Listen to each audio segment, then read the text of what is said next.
Join me while I stretch.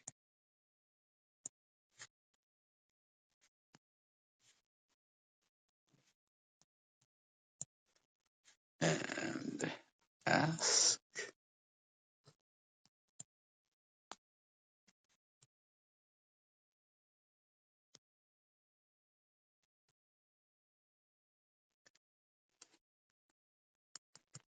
Anything you want.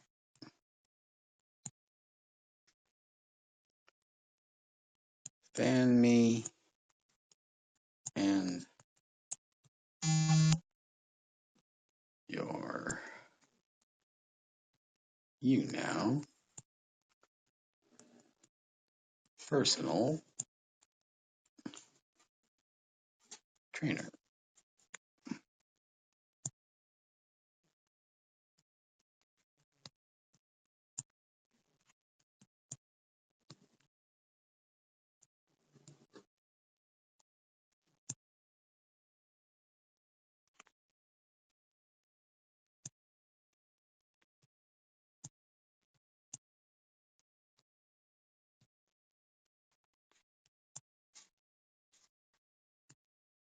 There. A little note in for everybody this morning. All right. I'll just get some stretching accomplished. And we can just take it easy till people decide they want to join us. We'll see who joins us under the personal trainer thing today. For now, let's put it on these guys. These guys are a lot cuter than me anyway. Huh? Say morning. Say good morning. Say good morning. Hang on. Check one eyeball. Two eyeballs. Three people's eyeballs. Well, you don't have to pant at me. If you guys want to go outside, I will let you outside. The back door is right there. I will open it and you can go out at any moment. Nobody is stopping you from going outside. So if you want to go outside, you're more than welcome. In the meantime, I'm going to get busy doing some stretching because I got to get ready to go do my miles. See if anybody is brave enough to join me under the personal training title today. We'll see. Boo, if you're ever watching this, then you know who I'm talking to. Sarah. You can't stay on that stuff forever. You're a lot better than this. Seriously. When you're ready. In the meantime, I'm just going to get some stretching done and listen to my daily news brief until anybody comes on here and asks some questions. In the meantime, Alexa, flash briefing. Here's your flash briefing. In things to try, need to look up a phone number? Ask me to look up the phone number of the local business, and I'll give you the info based on your zip code. From History.com. Hello, history fans. It's March 25th, 2018. What happened on this day in history? It still ranks as one of the worst industrial accidents in U.S. history. On this day, 3 Mile Island, 146 people perished at the Triangle Shirtwaist Company factory located in downtown Manhattan. When the fire broke out, the factory workers, most of them teenage female immigrants, became trapped in the factory. A 10-story building with derelict fire escapes, locked exits, and only one fully operational elevator. The disaster enraged the public and pushed officials to end the sweatshop work conditions that had become the norm. Surprising fact, factory owners Blank and Harris had a suspicious history of factory fires and were known to have deliberately forced their workplaces to collect environmental policies. While they did not Hey, Queen, what's going on, Lobster Pranker? Lobster Pranker. and take How other you guys doing measures today? just in case Glad they you could decided make to burn it down. I'm Also just on this day in history, listening to my Western news driver brief Danica Patrick was born, on and Maryland's Amazon, my first Alexa. settlers Hit me up with any questions, you guys, or join me doing some stretching. at St. Clements Island. Turn this down just That's a all little. for today in history.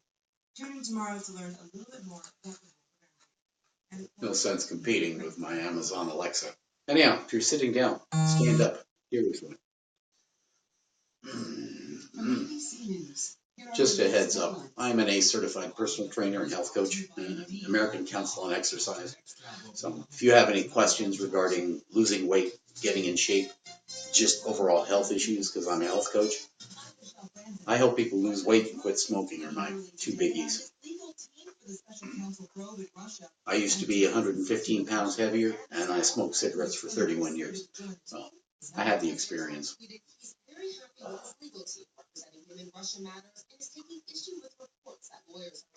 Now, seriously, if you're sitting down, get up and join me. Americans spend way too much time sitting on their butts. Me too. That's how I got that big. I was 50 pounds heavier than this at one time, you guys. Seriously. 50 pounds heavier than that at one point. So if you're carrying extra weight, and 2 out of 3 Americans are, you can make the changes. It doesn't matter how old you are. How about some toe touches? Come on, stand up, join me. One topic the president is not tweeting or talking about, tonight's interview is expected on 60 Minutes. Adult film actress Stormy Daniels set to bring I'll be watching 60 Minutes tonight. President 12 years ago. I think everybody will be. To speak out. ABC's Tara Palmieri.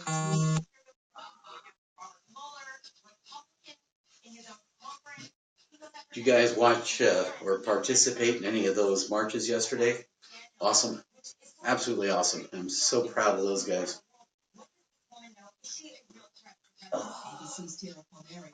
The March for Our Lives rally drew over 1 million demonstrators. 1 million. Students from last month. Amazing. In Parkland, Florida, calling for stricter gun measures. The biggest rally taking place in Washington, D.C. The question now, can the youth lead? Alexa, stop.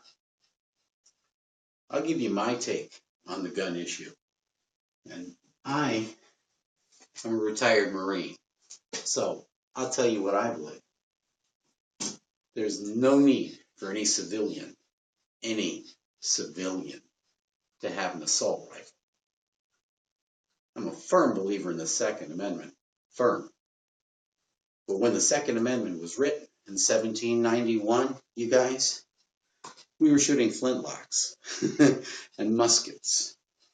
It would take 30 seconds to a minute to reload a musket or a cap and ball pistol. Fine, I support having the ability to own a handgun or a hunting rifle. But an assault weapon, there is no need for any civilian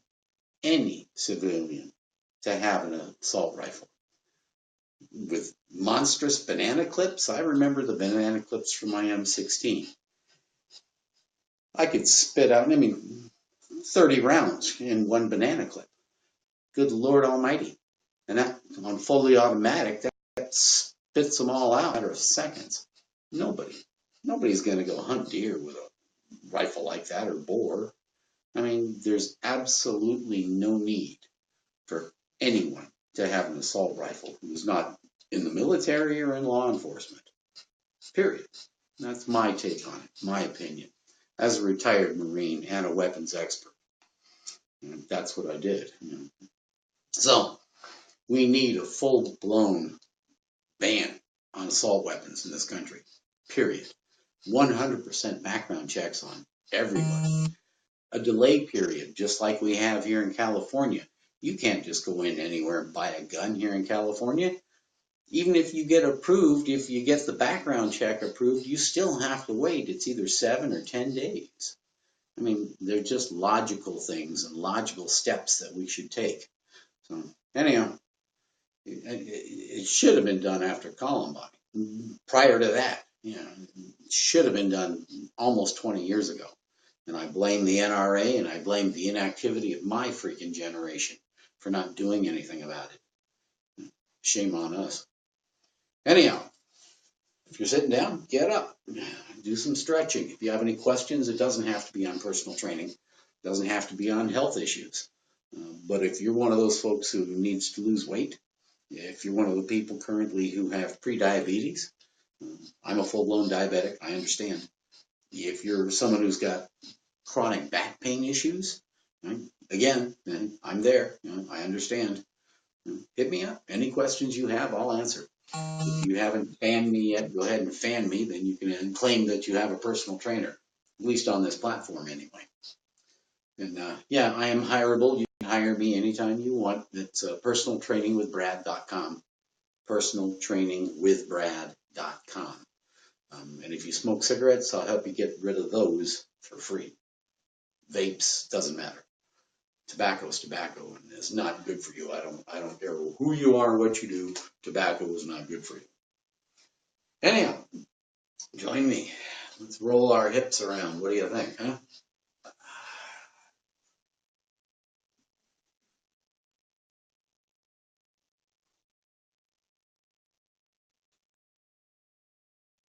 You can ask me any questions you want, guys. Like, Brad, how did you lose 115 pounds? Or, Brad, how did you quit a 31-year cigarette habit? Good questions. You don't want to ask, you can go read them in the book I put on Amazon. Pushing Double Nickels. Just look for it under Brad Fischel. In fact, if you look on my wall, my discussion page, there's a picture of me, 252 pounds. My driver's license from way back when. And I still have it around here somewhere. Pull it out and show it. In fact, I put a picture in the book, when you think of it. Yeah, show you guys. That's the book, Pushing Double Nickels. And in the book, pretty sure, yeah, right there. 252 pounds of me in one picture and 205 pounds in the middle picture.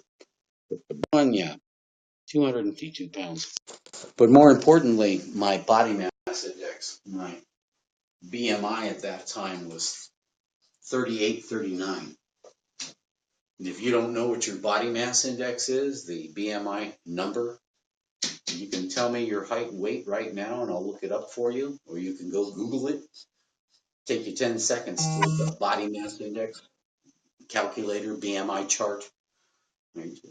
To me, as a health coach and personal trainer, that's what tells me how long you're going to live. It gives me a darn good indication. If your BMI was where mine was, 38, 39, or anything over 30 is obese, but I was very obese, almost mortally obese. But if you're carrying extra weight, doesn't matter if you're just overweight or obese. Either way, if your BMI number isn't where it's supposed to be, one, your doctor's probably already yelling you about it. You got to lose weight. Okay? Two, you probably have a problem with your blood sugars right now. Either you're diabetic or you're pre-diabetic, one or the other. You may also be suffering with back problems, knee problems, ankle problems. You know, the human body, the bones in our body, there's 206 of them. But all these bones are not used to carrying a lot of extra weight. And for me, I look at it like this. At one time, this is a 35-pound kettlebell. Okay. I do resistance training 3 times a week using my dumbbells, my kettlebell. This is a 35-pound kettlebell. And yeah, it's a little bit heavy.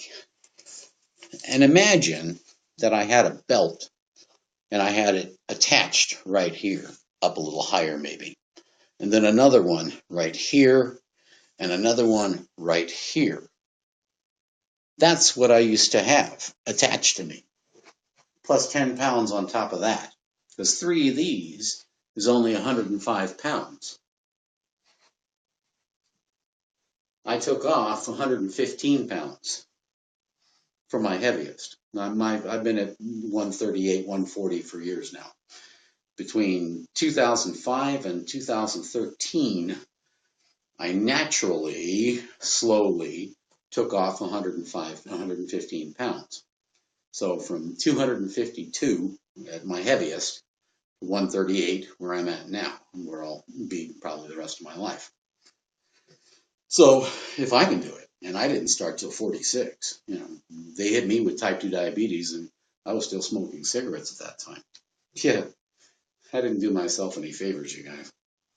So yeah, I sit there, pack a day, mostly can filters, eating anything I wanted. You know, portion sizes didn't matter to me. How many calories I was eating was not important. Um, in fact, if I hadn't been hit with type 2 diabetes and all the symptoms that, precluded my diagnosis, I probably would have kept on smoking and kept on eating and kept on gaining weight. And who knows? My uncle was one of those people that could have been on that My 600-Pound Life show. My Uncle Jerry, he passed away, obviously, but he could have been on that show. So obesity runs in my family, both sides. So I could easily, for one, get back right up to where I was, 252 pound obese. And two, I could get way beyond that if I didn't watch it. And that basically, as a personal trainer and health coach, one of my main responsibilities is to make certain that I stay in shape, show you guys it can be done. I got to walk the walk, in other words. I can't just talk the talk. I have to walk the walk. And my time on YouNow this year, and I set a New Year's goal at the beginning of the year to spend as much time on this platform as possible. One, because it's live, I can answer your questions. Two, 2/3 of America are currently obese. 2 out of 3 Americans need to lose weight. 45 million Americans still smoke cigarettes. 1,700 teenagers are starting every day. And vapes, I don't care if it's vapes or tobacco, either one, it's not good. We have 100 million Americans who have lower back pain, like me. I have a permanent injury. And this is the scary number, and the one that really prompted me to get on here and talk to you guys and get in your face as much as I could. Out of 324 million Americans, give or take, 30 million of us are already diagnosed as type 2 diabetic. I'm one. Right? That's what prompted me to make the changes. To quit smoking, lose the weight, get in shape. I didn't even become a personal trainer until I was 56. That was almost 4 years ago, because I wanted the health coach certification, the ACE health coach certification. I read that job description after they took me out of computer training. I was in for 25 years. But with a permanent back injury, I don't sit for a long period of time. Right? It hurts and it makes my back worse. So they made me permanent severely disabled because of it. And I said, no, I'm not done yet. I'm too young to retire. So at 53, 54, I started writing a book and published it in 2014. It's on Amazon, Pushing Double Nickels. And then I started studying to become personal trainer and health coach. Personal trainer is prerequisite. You have to be a personal trainer first before you can get the health coach certification. So I did both. And now I'm continuing to write books. I've got 2 coming this year, hopefully, helping people quit smoking. And I've helped quite a few on this platform and just in general since I started. I help people lose weight and get in shape. And it doesn't matter how old you are. I've got teens, with the help of their parents. I've got one 13-year-old and one 10-year-old, both losing weight right now. I've got folks in their 50s and 60s that are getting in shape, quitting smoking and losing weight. I'm helping an entire family right now, mother and father in their late 50s, early 60s, the kids in their 30s, and a cousin all want to quit smoking and get in shape. So a lot of people right now are reaching out because they have the need, and they are where I was, either overweight or obese. So I'm helping as much as I can, you guys. Hi, Marie Lynn. How are you doing? Glad you can make it. Hey, Shaps, what's going on? Good to see you. Happy Sunday. Anyhow, I was very proud of the all the kids yesterday. The speakers in Washington were amazing. I mean, even the granddaughter of Martin Luther King Jr., 9 years old, was up there, and she was so articulate. Another 11-year-old was up there. I believe she was either from LA or Chicago. Anyhow, she was extremely articulate. They were all the kids from Parkland, amazing, absolutely amazing. It's My hope that this new generation is going to teach people in my generation, get the freak off your butts and get something done. And seriously, if these stupid Republican idiots that are all getting paid by the NRA don't start listening to the constituents, the people who voted them into office, who supposedly, they're gone. You watch. November, we're going to retake the House. Democrats, I say we. I've been a Democrat my life, entire life. We'll retake the House. We might retake the Senate. If we take all of Congress back, Democrats do, one thing I can guarantee you, Trump's going to be impeached in 2019. He's going down. Mueller's going to bring out the charges and obstruction, money laundering. It's amazing what's going to come down on this guy and his immediate circle. I mean, because Mueller right now is uncovering all of this, and everybody that was in cahoots with him is now turning on him. Well, they have the choice. Manafort's going to be the last one. And when Manafort turns, because right now he's wearing 2 ankle devices and he's under home security because the judge says he faces spending the rest of his life in prison. Literally. So once Manafort turns, it's over. I mean, he's already got Flynn, and he's already got Carter Page, and he's already got the other Manafort's partner, Gates. So, I mean, these people are turning on him left and right. And now he's got all these suits coming from you behave like let's put it this way. There are a lot of men on this planet that do not behave like gentlemen. And as far as I'm concerned, every last one of them has it coming. Whatever goes down, every last one of them has it coming. I support the Me Too movement. If any of you on here have read my book, then you already know my opinion on it. I've got one whole chapter on it for one thing, and my opinion in general on the other. We have to respect each other. I don't care who you are, where you're from, your sex, your creed, your religion, your race. We're all pretty much the same thing. We share 99.9% of all the darn 19,200 chromosomes that make us up. I mean, 99.9%. There's just one that separates us men from women, XX versus XY. I mean, you want to talk about that is absolutely no reason for one person to abuse another in any fashion, period. So just because of the fact that one chromosome makes enough of a difference so that we are physically stronger does not mean that we get to use that as a weapon or anything against anybody, period. So, yeah, Mr. Trump, who I knew 25 years ago what he was about. If any of you ever saw that interview with him when he was on Howard Stern, not much of an interview, he was on the show regularly, but Howard Stern was dissing Ivanka. He was saying stuff about Ivanka that if somebody said that about my daughters, they'd have a broken nose. Literally. You say that about my kids in front of me, my daughters, no. Or even any of my friends for that matter. Howard Stern's a complete, I won't say the word, but it begins with an A and ends with an E, and there's a lot of S and a in the middle. That man is absolutely a disrespectful POS. And Trump played along. Trump even said he would date Ivanka if she wasn't his daughter. He said that on air. You can go pull it up. And this is the guy that the Republicans put up for president and then voted into office with the help of the Russians, of course. Anyhow, he's gone. We will get him out of there so fast. He's gone. You just can't treat people like this and not expect bad things are going to happen. Being who I am, I'm a firm believer in karma. What goes around comes around, and you reap what you sow. I'll try to pronounce this. Girl got 1214. 7 girl got 1214. I'm glad you could make it on.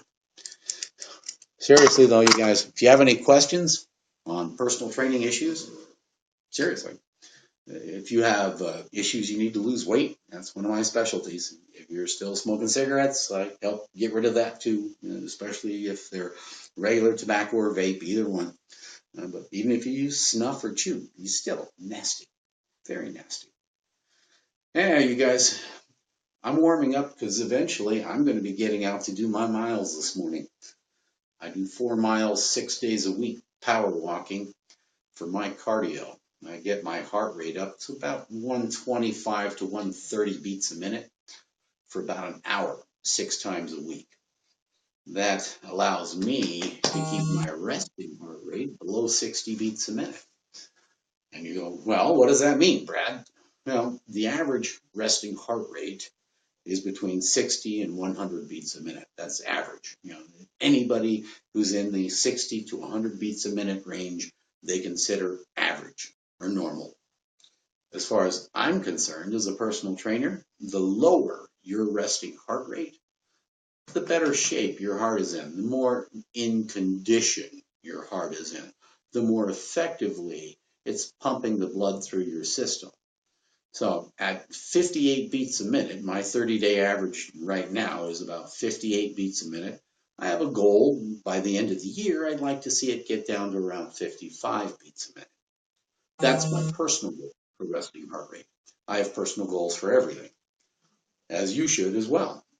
The only way you're going to accomplish anything in this life period, and it doesn't matter if you're getting a job, getting a girlfriend or a boyfriend or whatever your goals are, and everybody has goals, whether you write them down and make them officially written down or not, everybody has goals. Everybody does stuff for a reason. Right? Whatever motivates you towards getting something accomplished, that's your goal. Now, as far as I'm concerned, if you're gonna be motivated at all, and hopefully you are, to get something accomplished, something excites you, then make it a SMART goal. Make it something that you're going to be able to attain. You don't want to reach for the moon and not even get halfway because you're not even going to try. Because trying to reach for the moon, you know darn well you're not going to attain the moon. But if you're trying to at least do something within reach, something within your grasp, and you write it down and you follow it through smartly, specific, measurable, attainable, relevant, and time-bound, SMART goals, you can attain them. Hey, we have a YouNow person who's joined us, who's popped in. Oh, hey, Anna, how you doing? Good morning. Anna, YouNow person. Morning, Anna. Oh, happy Sunday. Hope you're having a good one. Did you see any of the marches yesterday, or maybe even participated in any of them? Amazing. 800 plus all over the nation and around the planet. More than they estimate somewhere between 800,000 and a million in DC. That's outstanding. I know DC well. I've been to the White House. I've been to the mall. I lived in Virginia for a while. It's absolutely astounding that we got that big a crowd there, and very peacefully. Just good stuff. Really good stuff. Anyhow, you guys, if you're sitting down, stand up. We were doing some wrist rolls until I started yammering at you again. If you work on computers a lot, like me, even on your smartphones and your tablets and everything, you're constantly using your thumbs, your fingers, and your metacarpal tunnel syndrome and ulnar tunnel syndrome on either side of the wrist. That comes from repetitive motion injury. If you don't have an ergonomic keyboard, I switched to a split keyboard, where the keys are more in line at an angle as opposed to the standard keyboard. I was starting to get numbness, tingling, and a bit of pain in my wrists. And this was a long time ago. I was in computer information technology for 25 years. If you look me up on LinkedIn, you'll see everything that I did forever.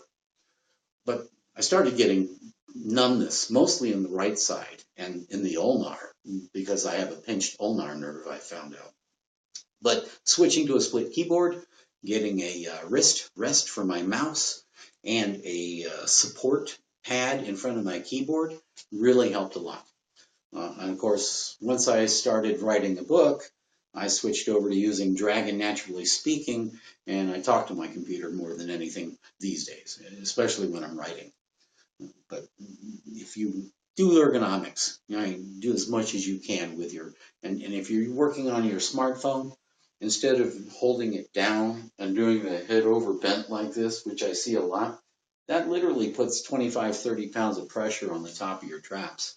I mean, you want to talk about causing headaches. So hold your smartphone up in front of you or your tablet, whatever. Hold it up so that it's eye level. You want to save your neck, save the back of your neck, save the top of your spine, your cervical, and hopefully help you avoid some headaches. I tell people this one all the time because I see them everywhere I go. They're all like this. And they wonder at the end of the day why their head hurts or why their shoulders are in pain. And because, yeah, you're doing that, then you're literally, your head's a pretty heavy darn thing. It's almost as heavy as my darn kettlebell. So, or at least, it's probably at least as heavy as the 30-pounder. But bottom line is hold your smartphone or tablet up in front of you instead of doing this all the time. Much, much better for you. Anyhow, you guys hit me up. Questions today. Don't make it easy on me. Challenge me. Hit me on any topic you want. You want me to comment on anything? I'll comment on something. If you want some advice, hit me up.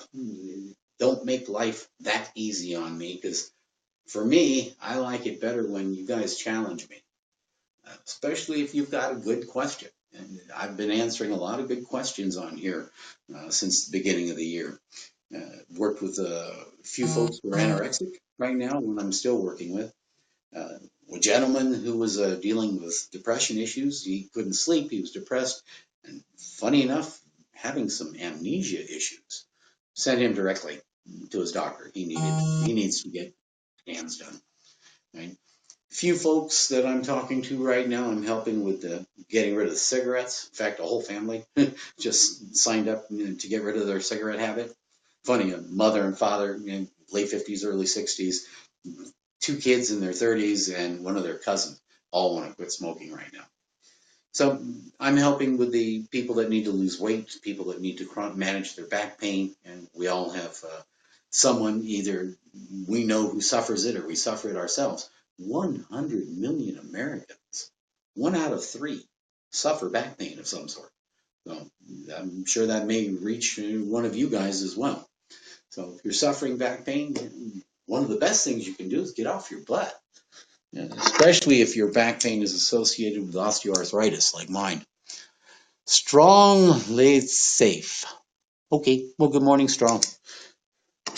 Welcome aboard. Like I said, if you fan me, you can claim me as your YouNow personal trainer at least. I am a ACE certified trainer, which means the American Council on Exercise Professionals, all of us who are certified as ACE, we're under HIPAA regulations. That means that all of my clients, all of the clients' physicians and doctors that I work with, even the specialists, it doesn't matter. Anything that I do with you guys or any of my clients is strictly confidential when it's between us. On a public forum like this, obviously I can't control that. But between me and my clients, anything that goes on between us, any discussions, any meetings, any notes, any records, anything is strictly confidential and remains that way. All records are kept under lock and key. And anytime I have a conversation with my clients' doctors or physicians, it's a one so I can help them get healthy. Because most of the time these days I'm dealing with people that have a BMI that's in the unhealthy range. Their body mass index is unhealthy. In other words, they're too heavy. They need to lose weight. One individual right now is not only overweight, she's obese and she's smoking cigarettes. So she's starting where I was, because I was a obese cigarette smoker when I started my health journey, if you will. Then I've got a whole range of people that are needing to lose weight, from some folks who are just in the overweight range on the BMI scale, up to one individual who's almost 500 pounds right now. And him, first and foremost, he's in getting a full physical, EKG, everything from his doctor before I do anything with this guy. If you are in the position where your BMI is 40 or above, then before anything else can happen, we need to test your heart. I need an EKG, at least from your doctor, saying, okay, this person's heart is healthy enough for you to be able to put together a certain exercise regime for them to help them lose weight, along with the weight loss that I do. But anyone that is obese, I will want to know the numbers that you're talking to with your doctor during your annual physical. The numbers that are important to me, your body mass index, your BMI. If you don't know your BMI, you can tell me your height, your weight right now, and I'll look it up right here on the chart, or you can go Google it yourself. Look up body mass index or BMI calculator and look at your height, look at your weight. It'll tell you exactly where your BMI is. As a personal trainer and health coach, to me, that tells me how long you're going to live. It gives me a very good indication, or not live, as the case may be. Had I remained at 38, 39, then I was 50 pounds heavier than this. This was 205 pounds. I was 50 pounds heavier than that. Like I said, look on my discussion wall here on the YouNow page. Look on my discussion wall. That's a picture of me at 252 pounds. I'm 138 pounds now. I'm at weight. My BMI now is between 21 and 22, where it's supposed to be. My body mass index number. It was 38, almost 39 at my heaviest. So I guess you could say been there, done that. The cigarettes, 31 years. I smoked from age 15 to 46 and quit July 15, 2005. That was my last cigarette. And I remember it specifically. You do something for 31 years and just quit, I guarantee you're going to remember it. 5'10", 215. Well, let's have a look, Sean. Hey, Michelle, how's it going? So 5'10", 215 pounds. All right, so we got 215 pounds right here, 5'10" right here, and you are at 31 is your BMI right now. Now, to understand what that means, Sean, normal healthy BMI range is between 18.5 and 25. That's normal healthy body mass index. Okay? Below 18 and a half, then you need to gain some weight, right? I'm not as concerned between 18 and 18.5, but below 18 concerns me. 25, between 18 and a half, 25, that's normal body mass index. That means that your height and your weight are where they need to be. 25 to 30, you're considered overweight. Okay? 30 and above is considered obese. To me, 30 to 35 is standard obese. 35 to 40 is very obese. 40 and above is mortally obese, where you could drop dead from a heart attack at any time. And remember, we're losing 15 to 1,600 people a day because they're too heavy. The only reason, they're too fat. 15 to 1,600 people a day. So, with a BMI of 31, Sean, actually, you're not that bad compared to most. Now remember, my BMI was 38, almost 39. So I was pushing the mortally obese range. Okay. At a BMI of 31, Sean, you can work that down. You can get 31 down to 25 a lot easier than it took me to get 38, almost 39 down to 21, 22, where I'm at now. So as far as I'm concerned, that's really not that bad. Let's put it this way. 2/3 of Americans are currently either overweight or obese.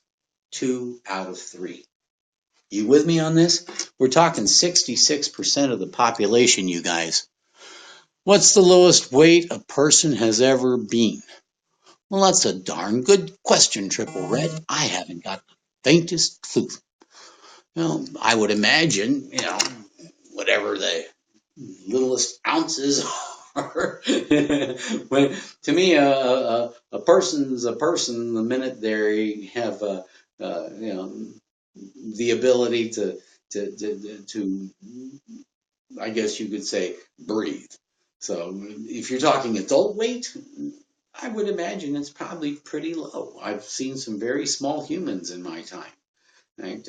Tiny Tim, I mean, there was that little tiny short 24-inch or 22-inch character. And they've had some look at the Guinness Book of World Records, and you'll probably find the smallest person in there. And my guess is the person on the planet with who's the smallest person probably has the lowest weight. Just a guess. But again, to me, weight is not important. I don't really care too much about the number as far as your weight. What I'm concerned about as a personal trainer and health coach is your body mass index, your BMI number. That's the number that counts.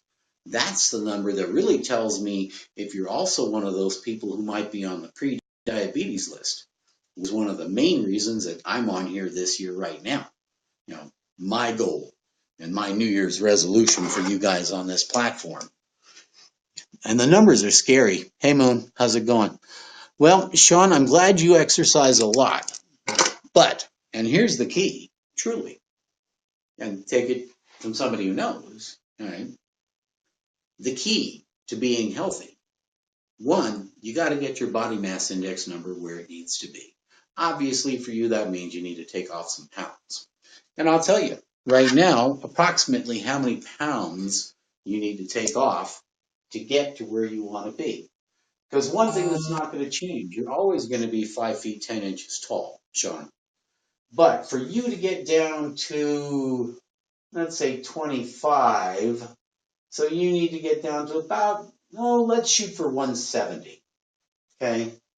170. So if you're right now at 210, you want to get down, or 215 even, yeah, you want to get down to 70. So you need to take off about 40, 45 pounds to get yourself down to where you want to be body mass index wise.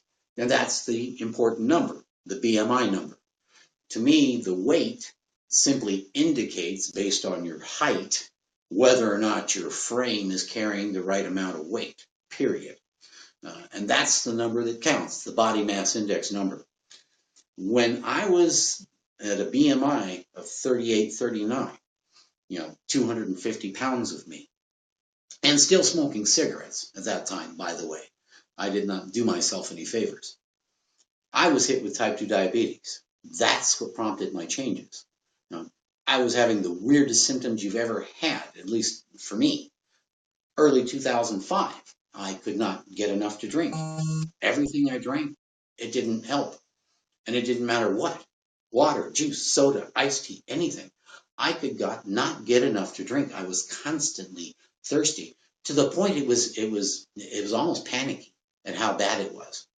And of course, and at that time, I was still drinking everything sugared. So I'm drinking sugared sodas, sugar juices, sugar in my tea, sugar in everything. Right? I was Mr. Sugar.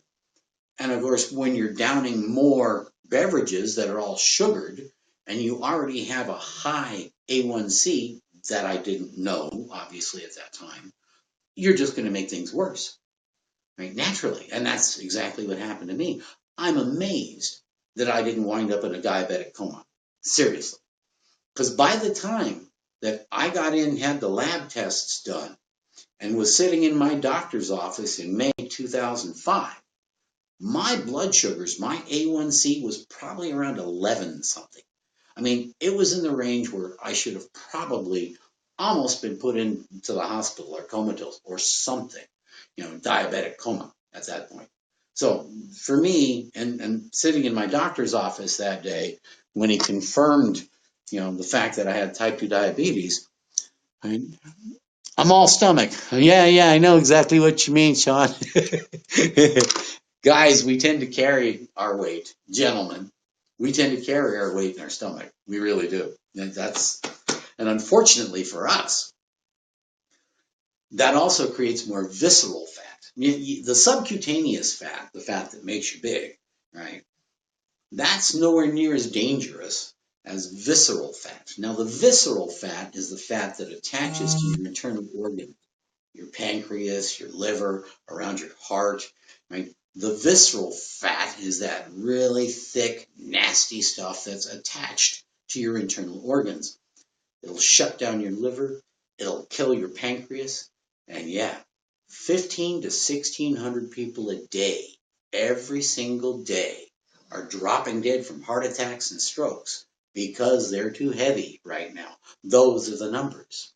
Yeah, we're losing 175 people a day right now to the opioid crisis. I know friends who are caught in it. I manage my permanent injury on opioids. I understand what's going on with that, but that's 175 people a day.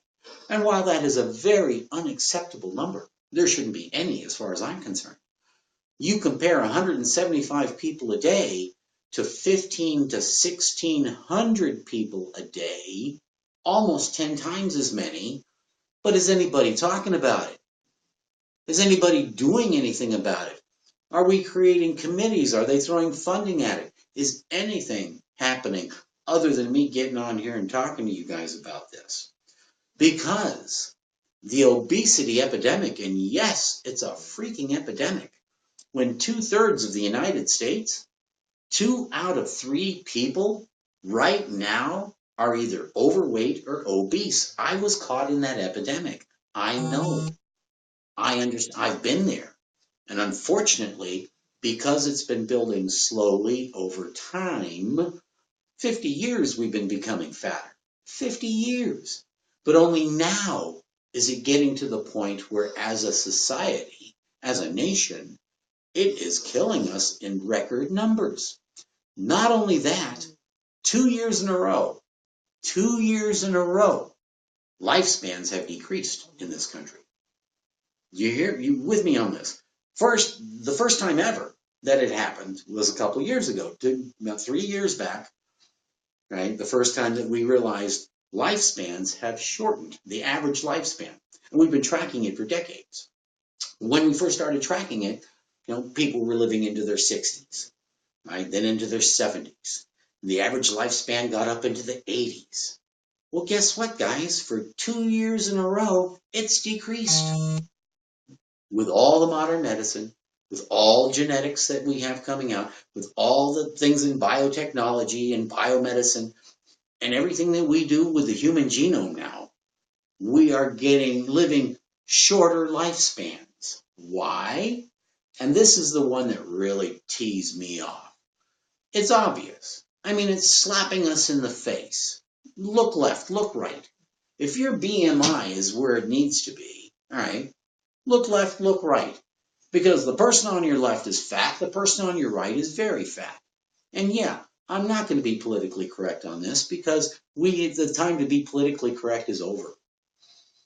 When we are losing 1,500 people or more every single day just because they have too much weight, the only reason, I mean, we lose 160,000 people a day anyway, right? Natural numbers.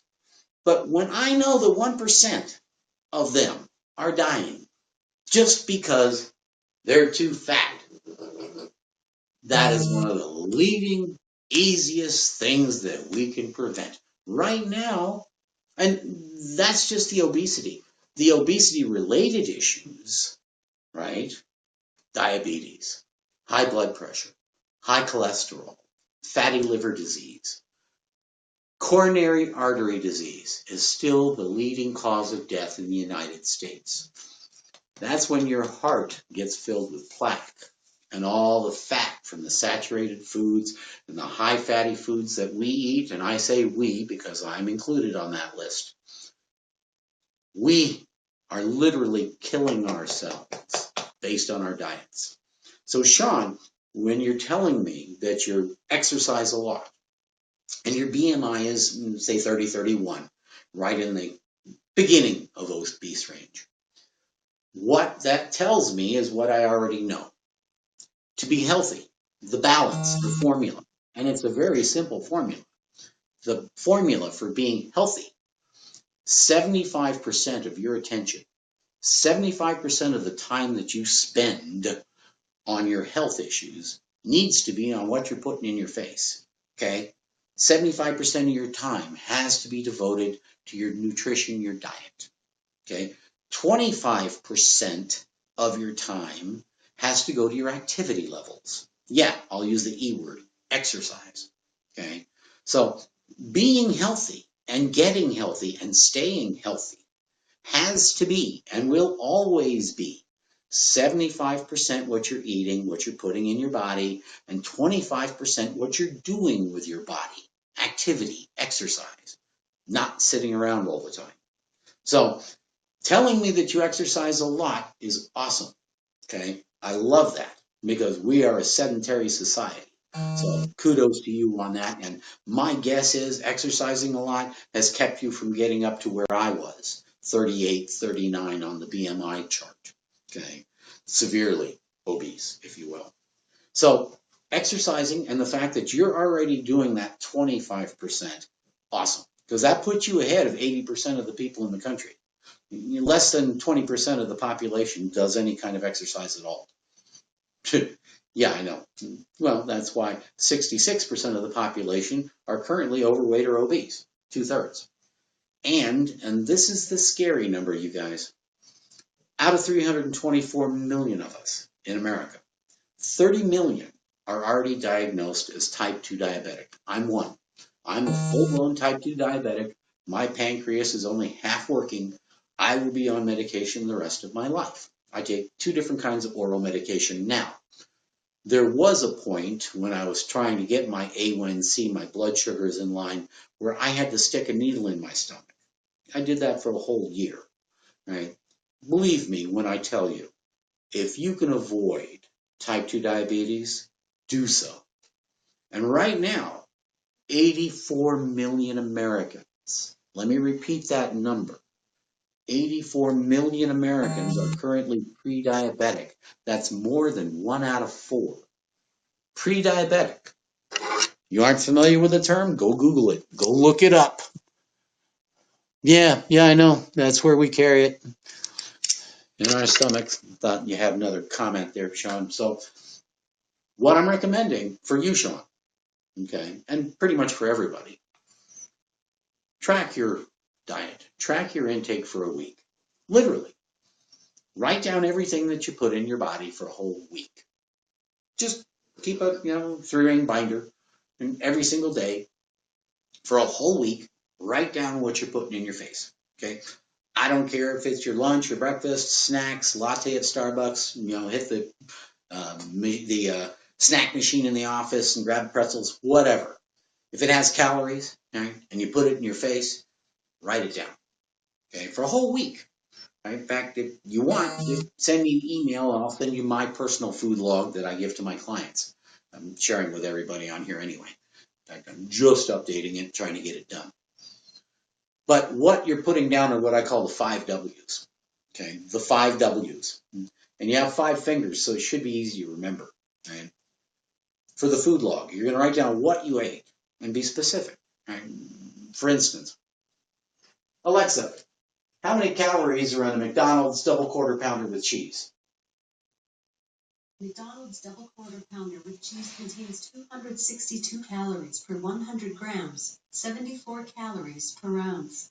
A typical size is an item of McDonald's double quarter pounder with cheese, which contains 280 grams, 9.88 ounces, of McDonald's double quarter pounder with cheese, and provides 733 calories. 733 calories. The reason I wanted to show you that is everything that you eat has calories. Everything. Everything you drink has calories, other than the water. And, maybe sugar, diet, sodas, whatever. Most everything you consume has calories. And we now have the ability to add them up. Every restaurant has got the calories listed of everything on their menu. Every fast food place, same thing.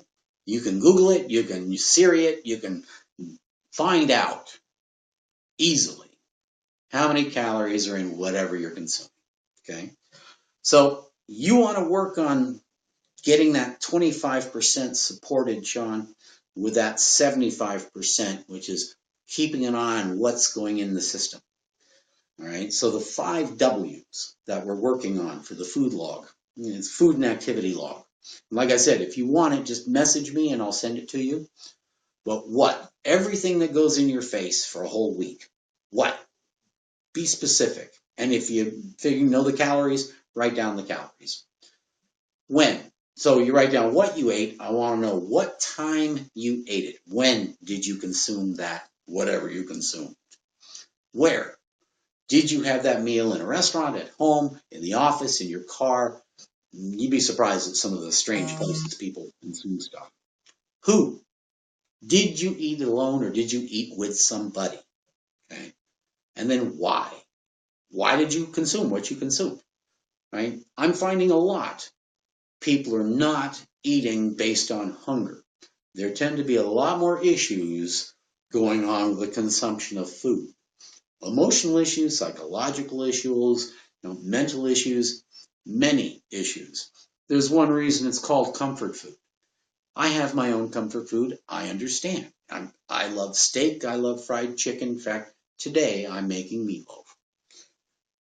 So I understand comfort food very well.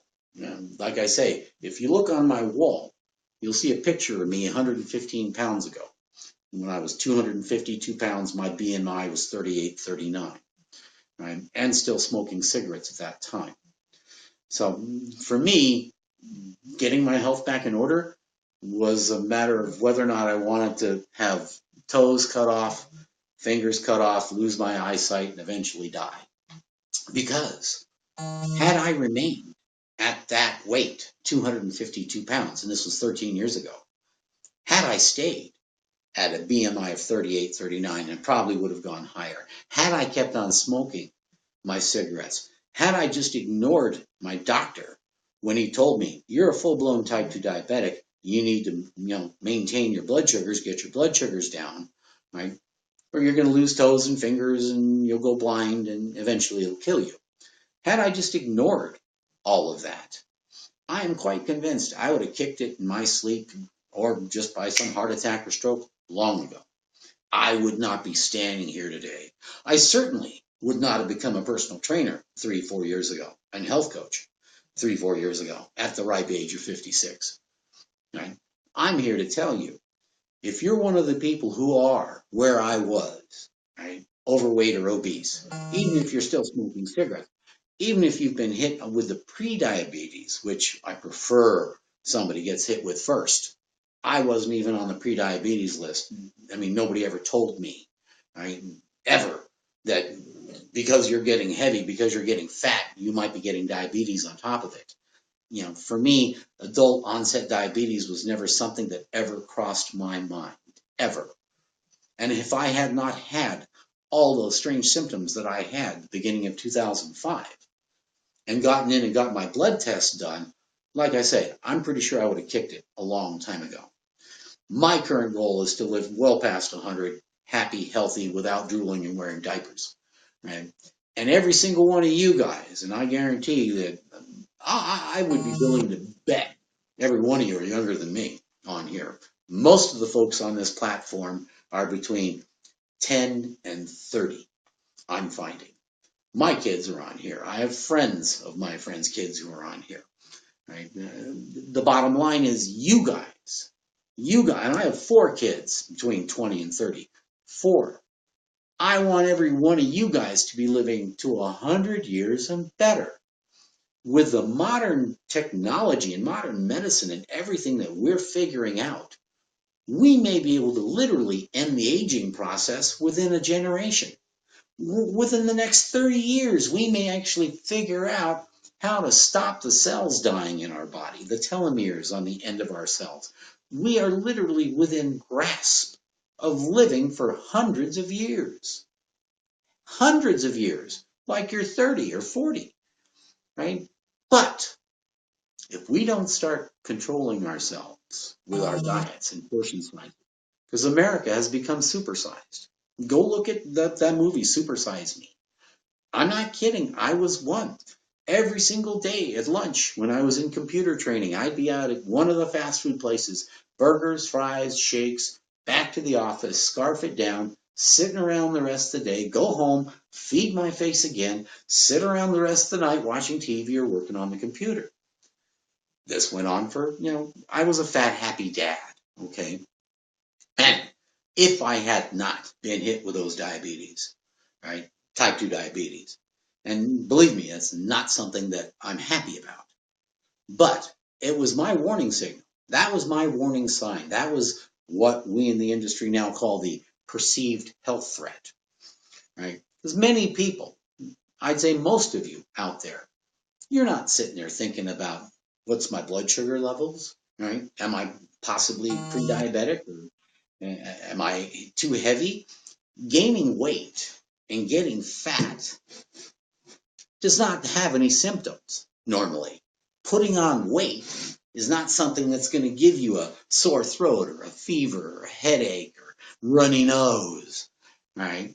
The only thing that you're going to get is just heavier.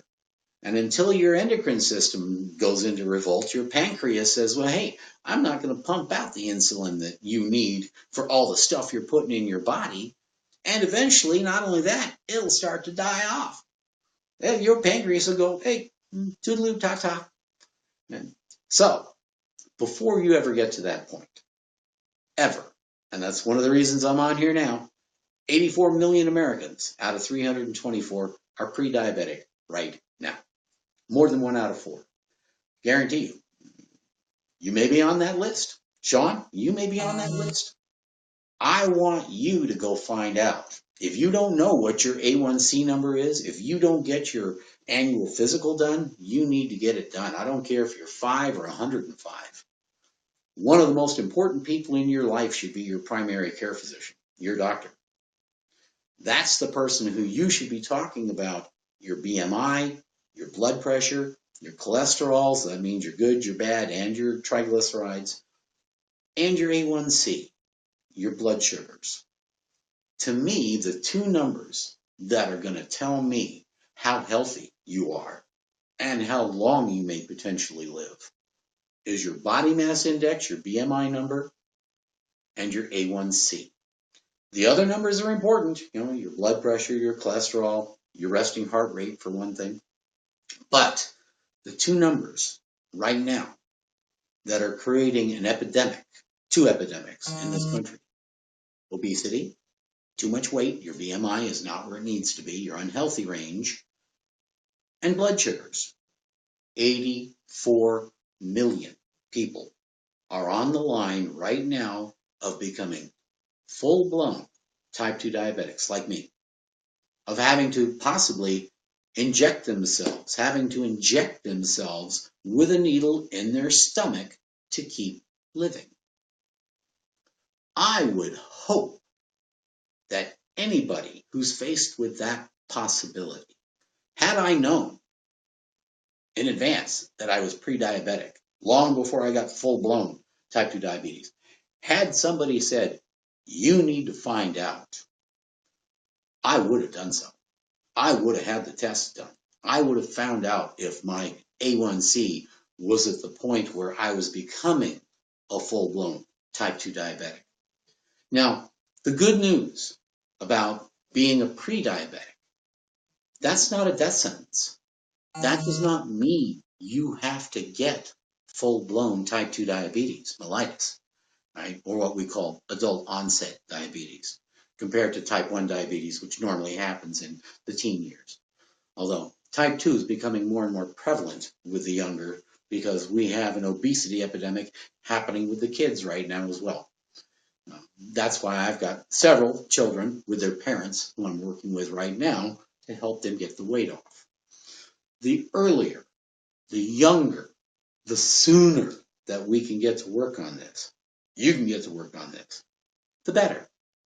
Why wait, like dummy me, until you're full-blown type 2 diabetic to make changes? Why wait?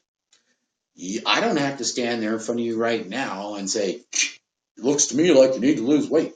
You know who you are. 66% of this freaking country is there right now, where I was. 66%, 2 out of 3 people right now. And unfortunately, the United States, we have led the way in many things over the years. Take it from this Marine, Semper Fi, go America. But this is one thing that we should not be proud of leading the world on. Out of 7 billion people on this planet right now, 20% are overweight or obese. 1 out of 5. Those are the numbers right now. Globally, planet-wide, that includes everywhere, United States, everybody. That's taking into account all 7 billion of us. Here in the United States, with a population of about 322 to 324 million, okay, that's a very small number compared to 7 billion. So we're a fairly small number, 324 million Americans. 2/3, 66%, not 20% like the global number.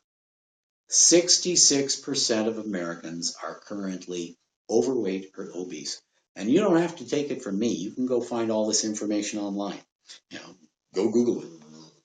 So that means the United States leads the world in the obesity epidemic. I mean, to the point where 2 out of 3 of us are now either overweight or obese. 1/3 of the country has a good body mass index. 1/3 of the country is in a good BMI healthy range, 18.5 to 25. 1/3 of the country is between 25 and 30 overweight on the BMI chart. And 1/3 of the country is obese of a BMI over 30. I can't help but watch that My 600-Pound Life show. I don't know if you've seen it. I have to watch it personally because that's what I do. I don't do bariatric surgery, but weight counseling, weight loss counseling, helping people lose weight, getting their body mass down. That's what I do. So for me, seeing someone who has gotten to that point, I have to understand that. For me, I need to get inside that head. I have to understand that psychology. And I am finding again, emotion tends to carry the day when it comes to overeating. Emotions, sadness, depression, loneliness. I mean, there's a whole range of emotions. That's why with the food diary I have my folks keep and people that I'm working with here on YouNow, I have you write down the 5 W's. The 5 W's, I'll repeat them. What you eat, when you eat it, where you eat it, who you eat it with, if anybody, and why you eat it. And it doesn't matter what you put in your body. Right? If it has calories, you have to document it. Because again, like I told Sean, with a BMI of 31, okay, he's just getting into the obese range. He exercises a lot, okay, and carries all of his weight in his stomach, as most of us guys do. That's where I carried all of mine, obviously. Should have seen my gut when I was 50 pounds heavier than that. Seriously. I have belts still, 44, 46-inch waist belts, as well as some of my old, shirts and pants. I keep them on purpose. Right? So I remember when you're that big, right? It's not something that in my head, I will always partially be that big guy. That's going to make certain that I will never ever be back there again. My BMI will never ever be in the unhealthy range again. But then again, as a certified personal trainer and health coach, you guys, hey Red, what's going on? Live with you. Hey, Chuck, what's going on? Glad you can make it. I was just talking about the issues we're facing right now in this country, Red. We have an obesity epidemic. We have a prediabetes epidemic happening right now. Right? I got caught up in both. As an ACE-certified personal trainer, but more importantly, as an ACE-certified health coach, I now help people get their weight in order, get their body mass index into the healthy range where they need to be. So I'm going to be finishing up here shortly, you guys. I've got 4 miles to do myself. But I'm getting on here almost every day as I can, spending an hour or two talking about getting healthy. There's no way you can do anything successful in your life if you don't have your health. I don't care about raising a family, doing a business, having a job, doing a career. I don't care what you want to do with your life. If you are not healthy, if you don't have your health, then nothing else is really going to matter. If you're on target to have a heart attack before you're 50 years old, I don't care how big your bank account is. I don't care what kind of school your kids go to. I don't care if you drive a Rolls Royce or a Lamborghini. None of that matters. If you're going to be in your grave before you should be, then you need to do something about it. You need to recognize that. I can sit here and get in your face about it all day long. But until you accept that fact here, then nothing's going to change. You're going to be where I was, and you may stay there. So, if you guys have any comments on this, let me know. Any questions? Let me know. One of the most important things that you can do for your friends and your family and the people who care about you is to make sure that you're around on this planet for as long as possible. And the only way you're going to do that is you get control of your health. You take control of your health. That's not something anyone else can take responsibility for. And even the best personal trainer on the planet, and I consider myself to be one of them, right, can't motivate you into losing weight unless you want to do it. I can yell at you till I turn blue. I can get in your face all day about losing weight or quitting smoking or getting off your butt and moving. But if you don't have any self-motivation, right, and for me, that's one of the keys. As a personal trainer and health coach, I'm successful with my clients when, one, they're hitting their goals, right? Losing weight, quitting smoking, whatever the goals are we put together, because I put together an individual plan for everybody. But we're hitting our goals, and they get to the point where they no longer need me. They've become their own personal trainer, their own health coach. They are on the path for health for the rest of their life. That's when I've done a successful job, right? When you no longer have to pay me $35 an hour as a personal trainer or $50 an hour as a health coach. When you don't have to pay me anymore to make you get healthy. When you're on your own path to becoming healthy. That's when I've done a good job, in my opinion. So if you're one of those people out there that needs to lose weight and you need someone to help you at least get that stuff going, you can hire me. Personaltrainingwithbrad.com. That's my website, personaltrainingwithbrad.com. Just message me on my Facebook page. You can reach out to me any way you want. If you're a smoker, you still smoke cigarettes, I don't care if you vape, if you use tobacco. I'm helping people get rid of that free. I'm not kidding. Free. I'll work with you on Skype. We'll put together a 90-day plan to get that monkey off your back. There's no way you can begin to get your health in order if you use tobacco. It's not going to happen. Take it from somebody who smoked from 15 years old to 46 years old. Right? I did not do myself any favors. Okay, but I got rid of those cigarettes July 15th, 2005. It'll be 13 years this summer. Since becoming, well, actually prior to becoming a personal trainer, but since publishing my book, chapter 1 is how to quit smoking. But since I published my book in 2014, almost 5 years ago now, I've helped probably a couple hundred people quit smoking, just personally. And on a couple on YouNow, since the beginning of the year I'm working with. One gentleman's on target. He's probably going to be off his 90-day plan by the end of April. And he's doing great. Bottom line again, if you need to get rid of tobacco, I will help you do it for free. Just reach out to me on any of my platforms. I got a million of them right there on the right-hand corner of the upper page there that you're viewing right now. And if you want to see what I look like at 252 pounds, just look at my discussion wall, because that's the picture of me from my driver's license when my BMI was 38, 39. And at that time, still smoking cigarettes. So again, for you, as far as I'm concerned, I don't care how old you are. I don't care if you're 10 or 100, 20, 40, 68. It doesn't matter when you start to make the change. When you decide you want to be a healthier person and live to 100. When you want to make the 50 is the new 30 or 60 is the new 40 reality, as opposed to 30 is the new 50. And believe me, I'm watching people in their 20s and 30s drop dead from heart attacks right now. We see it in the news. So the choice is yours. As far as I'm concerned, every single day when you wake up is an opportunity for you to make things better for yourself, your friends, your family, your community, people and things that you care about every single day.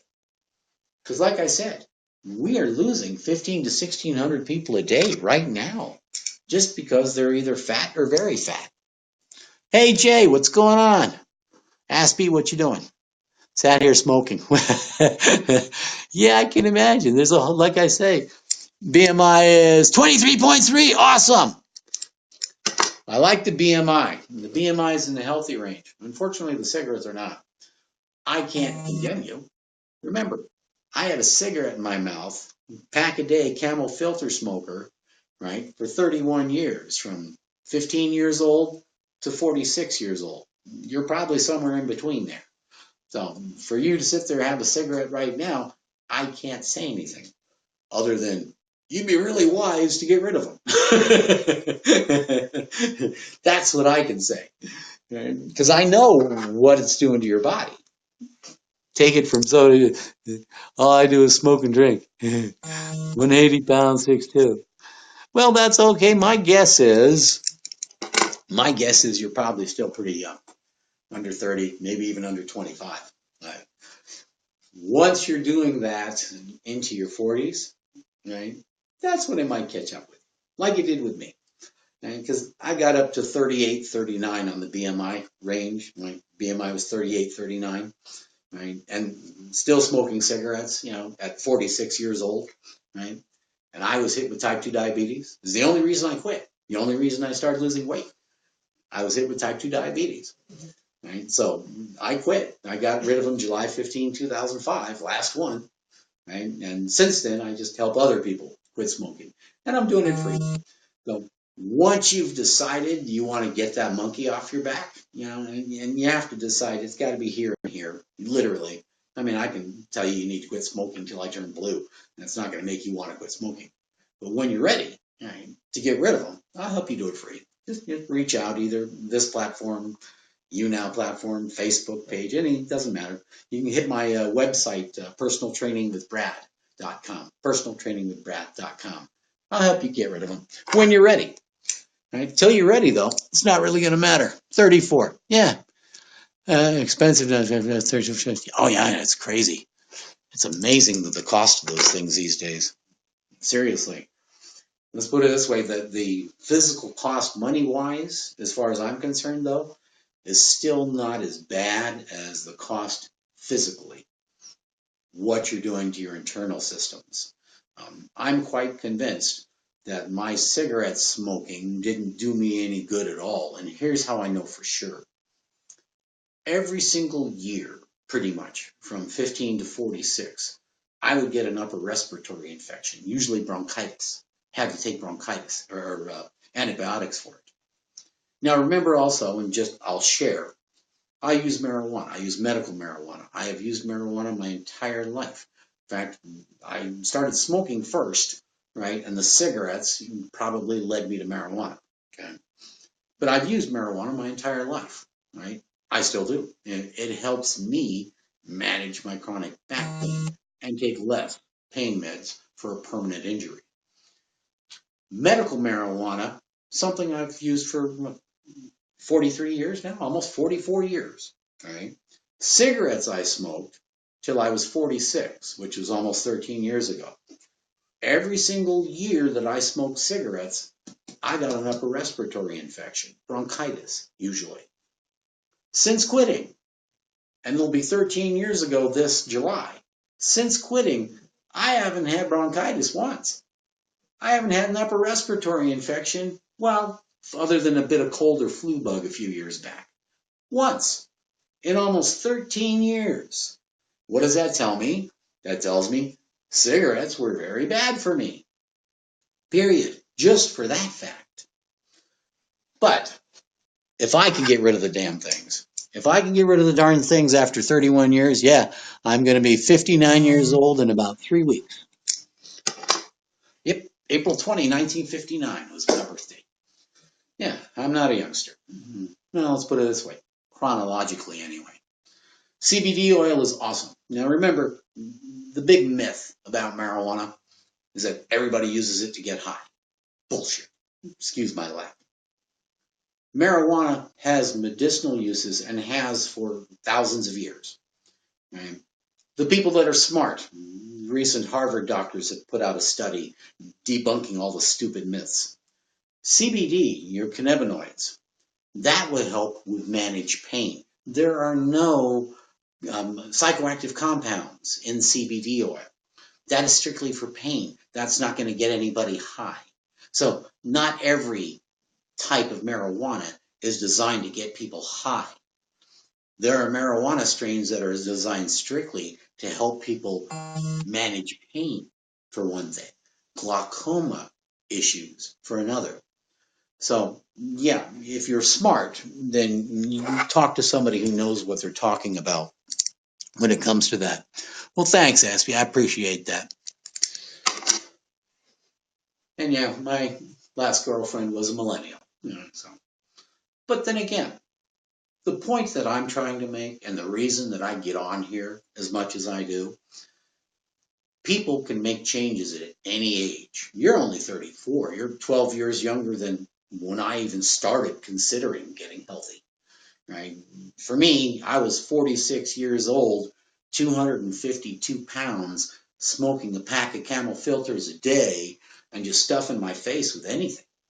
I mean, anything. And basically, I was just sitting around all the time working on computers. I was in the computer industry for 25 years, computer training. Worked for two of the biggest computer training organizations on the planet at that time. So I got fat and happy and smoked cigarettes and got lazy sitting around. So I got caught up in the obesity epidemic, right? And the diabetes epidemic. I'm a full-blown type 2 diabetic, will be the rest of my life. I did that to me. That's my mistake. I did that to me. I wish to God somebody would have gotten my face when I was in my 30s or even my 20s or even younger. Mind you, I was a Marine at 17 years old. So I learned the importance of physical exercise early. Unfortunately, I did not learn anything about diet, nutrition, portion sizes. So by the time I became a father in my early 30s, right, I was just a fat and happy dad, basically what it came down to. And I would have kicked it. I'm sure I would have kicked it with a heart stroke years before now if I had not done something. But as a certified personal trainer now, and remember, I only became a certified personal trainer at 56. Like I said, I only became a personal trainer at 56 years old. And that's because I wanted to get the health coach certification. As a certified health coach, my specialty is what I do, help people lose weight, get their BMI in order, help people quit smoking, manage type 2 diabetes or get off the pre-diabetes list, and manage chronic back pain. 1 out of 3 Americans, 100 million Americans, including me, suffer some form of chronic back pain. Why? Because we become a sedentary society. We sit around all the time. That's all we do, right? That's why we become obese. Just way too many of us sitting around too much and not getting the exercise we need to get. I appreciate that. Anyhow, you guys, I'm going to leave you with one thing because I have to do. Myself, what I do for my personal regimen, because remember, as a personal trainer and health coach, my most important client is me at this point, and any personal trainer or health coach. Their most important client should be themselves first, because we have to walk the walk. I can sit here and talk to you about being healthy all day long, but if I still look like that, or like the picture on my discussion wall, 252 pounds, and I had a cigarette hanging out of my mouth, nothing personal, Red, raging, but if I look like that and still smoke, you certainly wouldn't freaking listen to me as a personal trainer or health coach. You'd be laughing your butts off if I sat there and said, yeah, you got to lose weight, you got to quit smoking. I have to walk the walk. I have to set the example, okay? So me, I do weight training 3 times a week. I do cardio training 6 days a week. The numbers, and these are the minimum numbers that everybody should be doing. If your body mass is in the proper range, if you're healthy, your BMI is in the healthy range, then you need to be doing at least 30 minutes of cardio exercise 5 times a week, 150 minutes of exercise, something to get your heart rate up to a cardio level, medium intensity, 5 times a week for at least 30 minutes, minimum. Okay. I recommend at least 2 days a week doing some weight training as well, some resistance. Doesn't have to be heavy, doesn't have to be at a gym. Get some dumbbells, do it at home. Okay. If your BMI is not in the healthy range, in other words, if you're obese or overweight even, then you need to double that. It needs to be 60 minutes of exercise 5 times a week, 300 minutes minimum. That's if you're overweight, obese, or over 50, like me. Right? So those are the minimum numbers. If you're already healthy, body mass index wise, your BMI is healthy, 23.5 is in the healthy range, you need 30 minutes of medium intensity cardio exercise 5 times a week, 150 minutes total. And I don't care what you do. As long as you get that heart rate up, I don't care if you're jogging, swimming, tennis, whatever.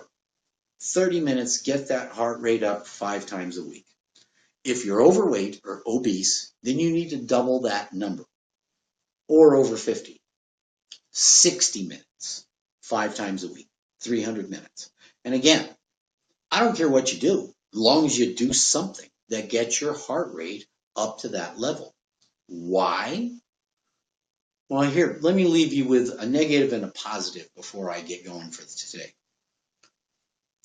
I mentioned earlier, every single day we lose 160,000 people. I mean, that's just the number. 160,000 people die every day. 150 something are born. I mean, it'll go up and it'll go down. But on a 24-hour basis, 160,000 of us die. Okay. 90,000 people pass away in their sleep every night. It's about 87,000. I rounded up to 90,000. You can go Google all this information, by the way. So you figure tonight, 90,000 people are going to go to sleep and not wake up tomorrow morning. 70,000 people are going to pass away during the 16 hours we call wakefulness. So why do you think 90,000 people are passing away during that 8-hour period, as opposed to only 70,000 passing away during the 16 hours that we consider wakefulness? Why are so many more people dying in our sleep? And it happens every night. Tonight, 90,000 people will go to sleep and not wake up tomorrow morning. Tomorrow night, same thing. The night after, same thing. Ad infinitum. Now, we already know that about 1% of the people that die on a daily basis, about 1,500 to 1,600 people a day right now, are dying because they're overweight or obese. Mostly the obese. Okay. Mostly the morbidly obese. And I was almost there. I was at BMI 38, 39. I know. So we're losing 1,500 to 1,600 a day just because they're fat. Okay. And the leading cause of death in America, 24 hours, doesn't matter day or night. The leading cause of death in America, and has been for some time and continues to be, coronary artery disease. That's the buildup of plaque and arteriosclerosis in your artery walls that close it off and create a myocardial infarction, a heart attack. Okay. And if your blockage is in the widowmaker, the main artery, what we call the widowmaker, 9 times out of 10, that first heart attack is fatal. You don't come back from that. So 1,500 to 1,600 people a day are dying because they're fat or very fat. 90,000 people are dying in their sleep, while 70,000 are passing away while they're awake. Why are so many more people dying in their sleep, do you think? And remember, the leading cause of death is still heart attack. Okay? Why do you think so many more people are dying from a heart attack in their sleep as opposed to dying from a heart attack while they're awake? Because that's the leading cause. I have a theory, and I'm pretty darn convinced I'm right on this one. So let me run this past you. This is a tracker, an activity tracker. This tracks everything from my steps, my miles, the calories burned, my heart rate, my sleep, everything. When we're sleeping, we go through several stages. First, you begin with light sleep.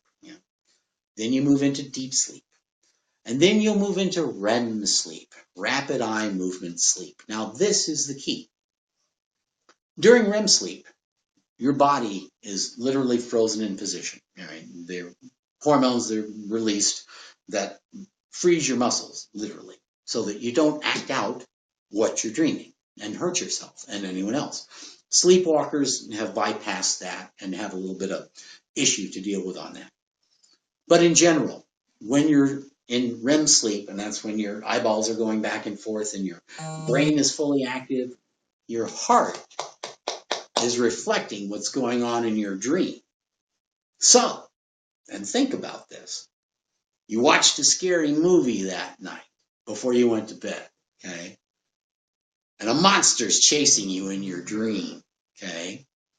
And your heart rate is reflecting that monster chasing you in your dream. You're running away from a monster. Your heart's going 130, 140 beats a minute, right? Now think about this. If you spend your entire days with your resting heart rate never going above 100 beats a minute, you don't do any kind of exercise, your heart is not conditioned, but at night you might have a dream where your heart that is completely deconditioned and out of shape gets put to the test like an Olympic athlete, where you're getting it up to 100, 140, 150 beats a minute maybe, and it never goes there during the day, ever. What do you think the odds are that it's going to go and say, oh, I'm not going to do this anymore? Hence a heart attack. I am convinced the reason we have so many more people passing away at night during our sleep than during the day is because of the dreams.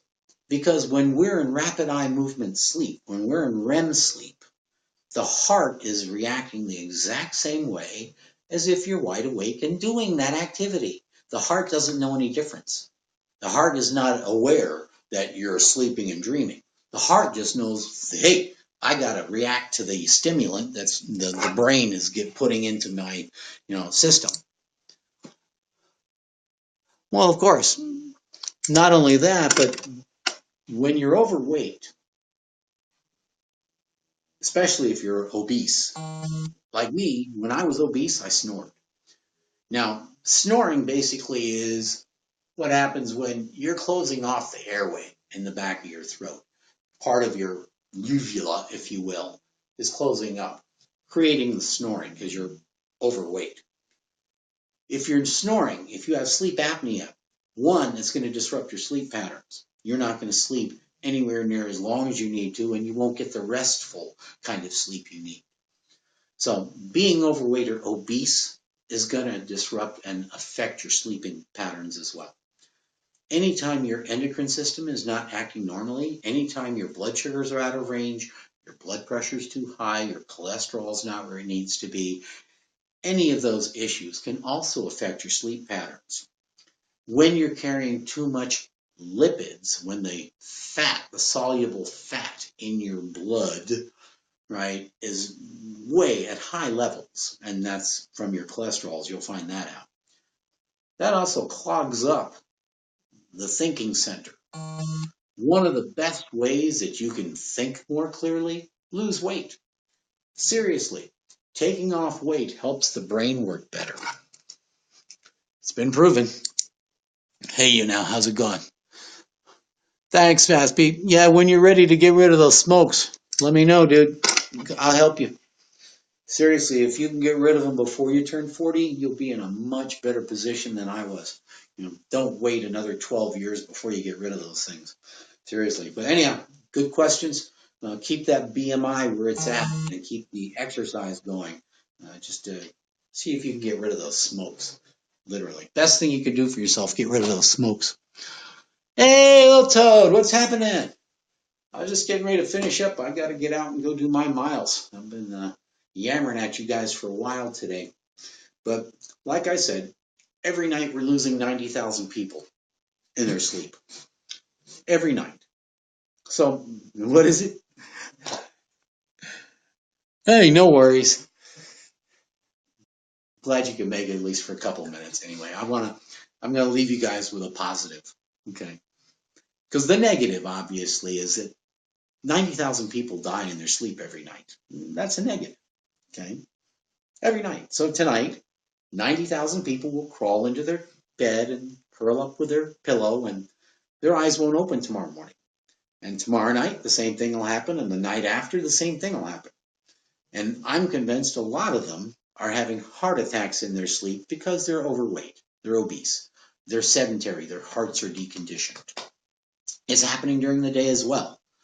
But when you're dreaming, right, and your heart is acting just like you're wide awake and normal, and in your dream you're being chased by a monster and your heart goes up to 150 beats a minute during your sleep and it never does that during the day, yeah, the odds of you being one of those 15 to 1600 people that we know is dropping dead every day because they're too heavy, your odds of being one of them is really good.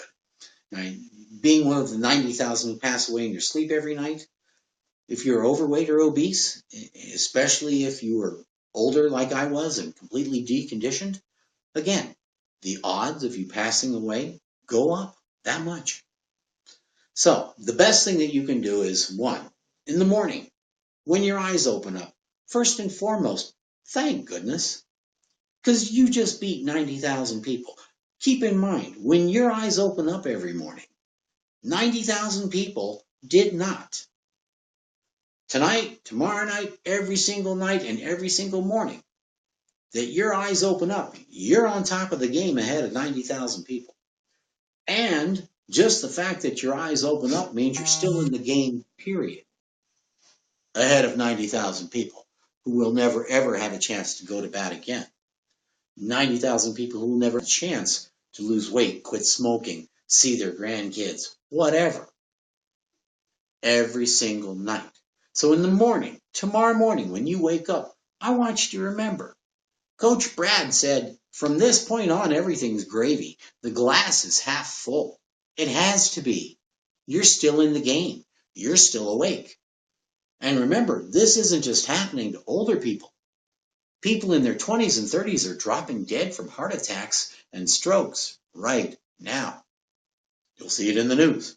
The famous ones especially. There's a 27-year-old girl just recently died from a heart attack. Right? It's insane. We can do better. And I'm going to head out after this, you guys.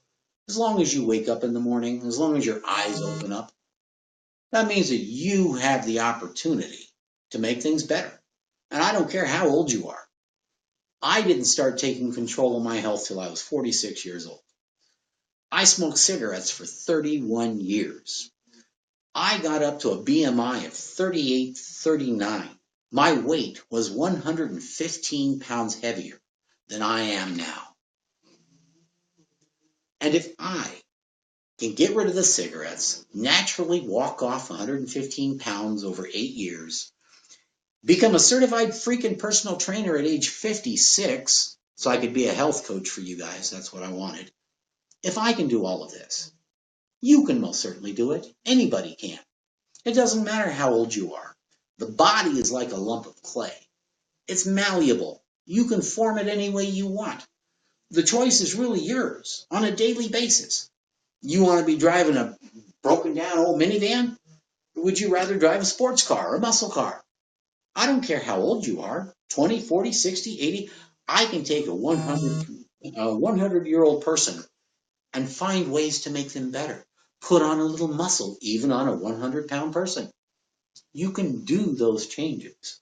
Remember, you're the driver. You're not the vehicle, right? You're the person who's driving the vehicle. You're the person who's in charge of the vehicle. You're the person who has to maintain the vehicle, okay? So the choice is really yours. And as long as your eyes open up in the morning, then you still get to make that choice. So as far as I'm concerned, as long as you still have a chance, and I'll use the sports terminology, as long as you still have a chance to get to bat, right? You're still in the game. You haven't been sidelined or benched. As long as you still have a chance to go to bat, then you have a chance to make yourself better every single day. As long as your eyes open. Right? It's when your eyes don't open, then okay, I'll let you off the hook at that point. Anyhow, you guys, let me get up a little closer on the FaceTime here before I get out of here. I appreciate you guys taking the time. Here, let's get the babies in on this one. For those of you who watch me regularly, you know that I'm an animal